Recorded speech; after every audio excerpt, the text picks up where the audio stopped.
Bonjour à tous, bienvenue sur le tutoriel sur la programmation orientée objet en Java. Aujourd'hui, on va parler du deuxième concept, de la programmation orientée objet d'héritage. C'est l'un des plus importants et c'est la magie de la programmation orientée objet. Eh bien, l'héritage, hériter de quelque chose, c'est d'obtenir d'un parent. C'est ça, on peut hériter dans la vie. Eh bien, c'est la même chose avec l'orienté objet.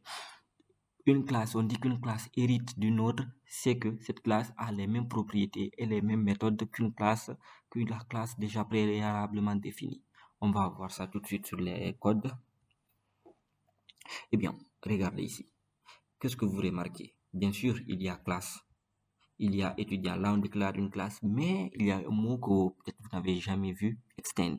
Extend veut juste dire que la classe étudiant dépend à hériter de la classe personne. La classe étudiant c'est que la classe étudiant A vient des propriétés de la classe personne.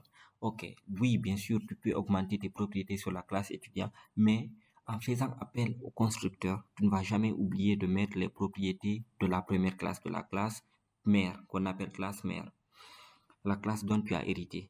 Donc, voici les propriétés déjà prédéfinies dans la classe mère et là, les propriétés que tu as ajoutées. L'héritage, c'est l'un des concepts les plus fondamentaux de la programmation orientée objet parce que ça permet d'éviter les répétitions. Chaque fois, venir ici, écrire encore nom, âge dans chaque classe, non. Tu as déjà nom, âge, tu n'écris plus, tu ne fais que extendre la classe pour la faire hériter d'une autre qui a déjà les propriétés que tu veux. Merci beaucoup d'avoir suivi ce tutoriel sur la programmation orientée objet en Java et on se dit à la prochaine.